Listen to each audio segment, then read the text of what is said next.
Invité politique sur Radio Classique et Public Sénat. Marine Le Pen, bonjour. On va parler évidemment de très nombreux sujets d'actualité. L'affaire Duflot qu'on vient d'évoquer, l'histoire de l'UMP, votre visite évidemment avec François Hollande, cette rencontre. Mais vous savez que il y a de plus en plus dans la presse cette fameuse rubrique vrai ou faux qu'on voit un peu dans tous les médias. Alors, est-ce qu'on peut avoir des chiffres précis d'adhésion au Front National, puisqu'on parle beaucoup de transferts justement de militants entre ceux de l'UMP et ceux du Front National? Est-ce que ce matin vous avez des chiffres tangibles, précis à nous communiquer, ou est-ce que c'est trop tôt pour en parler? Si ça existe. Non, mais c'est très difficile parce que si vous voulez, ce qu'on a remarqué, c'est qu'on a commencé au début de la crise de l'UMP à multiplier immédiatement par 3 nos adhésions par Internet. On est monté jusqu'à x5 par Internet, mais ça n'est qu'une partie des adhésions, car il y a toutes les adhésions qui sont faites par nos fédérations, c'est-à-dire directement sur le terrain, et qui doivent effectivement remonter au siège, ce qui prend un certain délai. Ce qui est sûr, c'est que ce soit des gens qui viennent de l'UMP, ou que ce soit des gens qui n'appartenaient pas à un parti politique, mais qui, compte tenu de ce qu'ils voient, de la déliquescence de la classe politique actuelle, non, pour l'instant, on n'a pas de chiffres, mais on les donnera. Je veux dire, il n'y a pas de souci. On était la semaine dernière à 55 000 adhérents. Je pense qu'on va augmenter significativement ce nombre d'adhérents et qu'on pourra vous donner des chiffres très prochainement. Et est-ce que vous avez des indications justement sur les législatives partielles qui vont être la manière de comptabiliser? Si c'est le cas, parce que là je ne suis pas en train de dire que le Front National va progresser, mais si c'est le cas, est-ce que vous avez des indications concernant les législatives partielles? Je crois que nous allons avoir de très bonnes surprises lors des législatives partielles, effectivement, parce que il y a une volonté de la part des électeurs UMP de sanctionner ce qui est en train de se dérouler. Une partie probablement tomberont dans l'abstention et une partie significative viendront voter pour les candidats du Front National, parce que nous apparaissons aujourd'hui comme les seuls qui soyons en mesure de les défendre, en mesure de se faire entendre et notamment de porter l'opposition au gouvernement actuel. Gilles Leclerc. Marine Le Pen, est-ce que ce qui se passe à l'UMP est de nature à faire évoluer un peu votre stratégie, ou au fond pas du tout?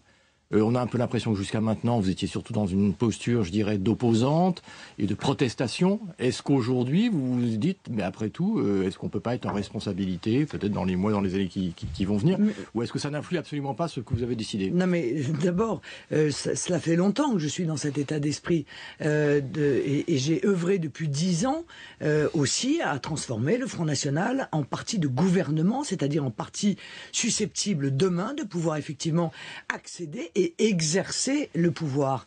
Et d'ailleurs, notre travail a été si performant qu'un certain nombre de mouvements politiques pendant la campagne présidentielle sont venus largement piocher dans notre projet, dans notre programme. Alors avec plus ou moins de sincérité ou d'honnêteté, mais ça, c'est le jeu politique. Mais nous sommes apparus pendant cette campagne présidentielle comme ayant posé au centre de la vie politique non seulement un certain nombre de problématiques qui n'étaient pas abordées par les autres mouvements, mais également les solutions aux problèmes que nous vivons actuellement, solutions que l'on ne retrouve pas, c'est le moins qu'on puisse dire, dans l'offre politique actuelle, que ce soit les solutions à la crise de la zone euro, que ce soit les solutions au chômage, les solutions aux problèmes de l'immigration ou à ceux de l'insécurité. Gilles. Vous avez rencontré François Hollande il y a quelques jours, presque 1 heure. Est-ce que par rapport à l'idée que vous pouviez vous faire du chef de l'État et au sentiment que vous pouvez avoir à l'issue de cette rencontre, est-ce que vous avez un peu évolué quant à son image, à sa façon de faire? Mais je n'avais pas d'a priori sur l'homme en ce qui concerne M. Hollande. Je combats de manière virulente sa politique et je continuerai à le faire, bien entendu. Mais voilà, c'était un exercice où la majorité reçoit l'opposition. Je trouve que c'est un exercice parfaitement normal. Cet exercice s'est déroulé avec la courtoisie républicaine qui est nécessaire, je crois, entre des partis politiques qui sont évidemment très divergents, et notamment entre le président de la République et la chef d'un mouvement politique qui a fait près de 20% à l'élection présidentielle. On vous sent presque un peu... Pardon ? Vous voulez dire que vous l'avez trouvé sympathique? Ah, il a été courtois, mais encore une fois, c'est normal ça c'est la normalité des relations. On vous sent un peu plus indulgente à son égard que par rapport à son prédécesseur, par exemple. Je me trompe ou pas ? Écoutez, je trouve que humainement, la manière dont se comporte François Hollande prête moins le flanc à la critique que la manière dont humainement se présentait Nicolas Sarkozy. Mais ça n'a pas grand-chose à voir avec le combat politique, ça. Le combat politique, il s'exerce d'autant plus férocement que les idées qui sont prônées par François Hollande sont profondément néfastes pour notre pays, mais qu'en grande partie, elles ressemblent d'ailleurs à celles qui étaient prônées et mises en œuvre par Nicolas Sarkozy. C'est une sorte de continuité. J'ai eu l'occasion de dire que François Hollande n'était pas tant président de la République que dirigeant d'une sorte de gouvernement technique, un peu comme en Grèce ou en Italie. Il applique une feuille de route qui est une feuille de route imposée par l'Union européenne et tente de faire croire qu'il a des marges de manœuvre sur des sujets sociétaux. Est-ce que vous avez l'impression que les discussions qui sont en train d'avoir lieu entre Jean-François Copé et François Fillon vont finir par aboutir, là je parle à l'observatrice, à une solution pour l'UMP, ou est-ce que vous avez l'impression que la crise est profonde et que même s'ils trouvent un accord de façade, quelque chose s'est fracturé? Oui, incontestablement, il y a une fracture importante dans un mouvement où plus personne ne fait confiance à personne. Plus personne n'a confiance dans les instances du mouvement et dans les deux camps, entre les deux camps, une fracture, à mon avis, très profonde s'est installée. Bon, alors le seul moyen de peut-être sortir pour eux de cette situation, c'est de revoter rapidement, mais il ne semble pas que ce soit la voie qui soit choisie. Mais c'est une aubaine pour vous, parce que depuis des mois, on vous écoute avec Gilles et tous les journalistes, d'ailleurs, miser sur un effondrement de l'UMP et miser sur son remplacement par le Front National. Donc au fond, ce qui se passe, c'est ce que vous souhaitiez dans vos rêves les plus fous depuis maintenant des mois et des mois. Mais je ne le souhaitais pas. Mais si. Je l'ai prévu. Parce qu'il y a, une raison à cet éclatement qui était prévisible. L'UMP est un syndicat de défense des intérêts électoraux de ceux qui la composent. Par conséquent, l'échec de Nicolas Sarkozy ne pouvait qu'entraîner l'implosion de l'UMP. C'est la raison pour laquelle j'ai été celle qui a prévu cette implosion, parce que c'était un phénomène, encore une fois, qui était quasi inéluctable. Aujourd'hui, l'on voit bien que ça n'est pas une fracture idéologique. On voit bien que M. Copé a auprès de lui M. Raffarin, dont on ne peut pas dire que ce soit la droite de la droite. Bon. Et quant à M. Fillon, il a M. Ciotti qui se présentait comme étant celui qui était ferme en matière de sécurité et d'immigration. Donc, c'est juste un problème de personne.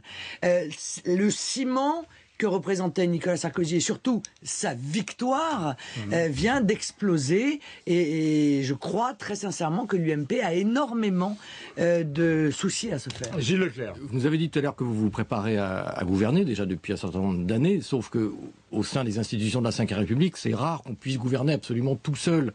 Donc en admettant même que cela arrive un jour, vous aurez besoin d'alliés. Les alliés aujourd'hui, vu ce qui se passe par exemple à l'UMP, ils sont où ? Et pourquoi ? Je suis en train, je vais faire tout à l'heure une conférence de presse pour lancer le Rassemblement Bleu Marine. Le Rassemblement Bleu Marine est une association qui a vocation à accueillir des partis politiques ou des personnalités qui veulent œuvrer à la souveraineté, à la défense de la liberté de la France et d'un modèle économique patriotique. Il y a des surprises, il y a des ralliements. Eh bien, je crois très sincèrement que cette structure qui dépasse le Front National sans le remplacer va avoir énormément de succès, car il y a beaucoup de gens en France qui voient bien, encore une fois, qu'on est face à l'effondrement d'une classe politique qui s'est soutenue, maintenue contre vents et marées, mais à bout de sparadrap, et qui a envie de participer à un mouvement qui est dynamique, qui est cohérent, qui a un programme sur l'ensemble des sujets et qui a un leader qui est incontesté. C'est le rassemblement de l'ensemble des patriotes. Et ces patriotes-là, ils vont venir de droite et de gauche, car il existe des patriotes partout dans notre pays qui sont pour l'instant un peu l'arme au pied et à qui je dis, compte tenu de la situation du pays, il n'est plus temps d'être spectateur, il est maintenant temps d'être acteur. Justement, dans la perspective des municipales, est-ce qu'on va assister ce matin ou dans les jours qui viennent à des ralliements auxquels on ne pourrait ne pas s'attendre ? Nous sommes ouverts à toutes les discussions. Nous l'avons dit, on n'est pas là pour sauver la tête de quelques maires UMP. Ça n'a aucun intérêt, ça. En revanche, il existe chez les élus, y compris divers droites, UMP mais aussi divers droites, des gens qui, sincèrement, dans le cadre de leur mandat, ont défendu des positions, notamment au travers de leur municipalité, qui sont proches de ce que nous désirons mettre en œuvre.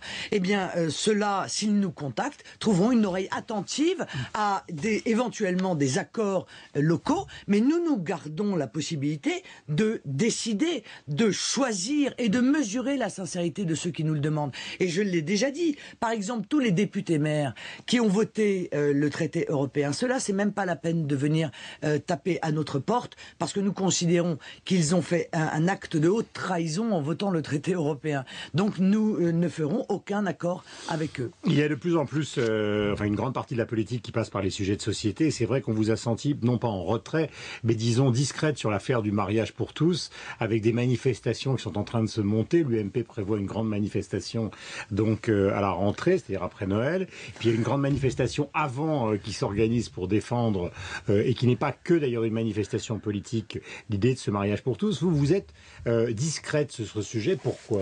Non, je ne suis pas discrète, j'ai exprimé... Plus discrète, disons. Non, j'ai exprimé très clairement notre opposition au mariage homosexuel, mais je pense que c'est un sujet... Enfin, on ne trouve pas dans les manifestations... Je pense que c'est un sujet de diversion qui est lancé par le gouvernement pour éviter que l'on parle de la crise économique, de la baisse du pouvoir d'achat, de l'augmentation faramineuse du chômage, des perspectives extrêmement négatives, de l'échec de toutes les structures qui sont en train d'être montées au niveau de l'Union européenne tout de même, car il est passé totalement inaperçu le fait que le mécanisme européen de stabilité et le FESF viennent d'être dégradés, c'est-à-dire que ce qu'a monté l'Union européenne pour tenter de sauver la zone euro est en train de s'écrouler sur lui-même.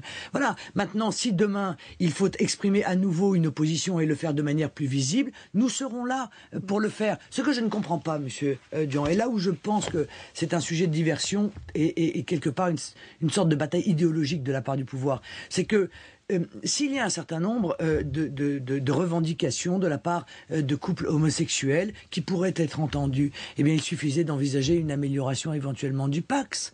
Pourquoi vouloir à tout prix imposer le mariage pour les homosexuels? On voit bien que ça n'est donc pas pour répondre à des véritables préoccupations, mais uniquement pour des raisons idéologiques. La réquisition des logements vacants dont on parlait tout à l'heure, souhaitée par Cécile Duflot, c'est quelque chose qui vous choque ou pas? Madame Duflot, elle a besoin d'exister. Voilà. Elle a besoin d'exister, puis elle a surtout besoin de faire oublier l'affaire de Notre-Dame. Il y a beaucoup de SDF dans la rue aujourd'hui. L'affaire de l'aéroport de Notre-Dame-des-Landes, qui aurait dû évidemment entraîner la démission du gouvernement des ministres verts. Mais ils sont tellement contents d'être sous les dorures de la République, tellement contents qu'ils seraient prêts à avaler toutes les couleuvres possibles et imaginables pour y rester. Moyennant quoi, ils ne défendent plus. Donc il ne faut pas réquisitionner les logements vacants si, moi je suis pour la réquisition, je sais pas, peut-être du château de Fontenay-les-Brie ou de Montevrain ou de l'hôtel de Serre-Chevalier. Tous ces biens immobiliers qui appartiennent à la CGT. Vous voyez, et qui ont été d'ailleurs pointés du doigt par la Cour des comptes. Tiens, voilà, peut-être des bâtiments qui pourraient faire l'objet d'une réquisition. Je pense que sa sortie est une sortie... Et ceux de l'Église ? Non, mais sa sortie est une sortie de provocation.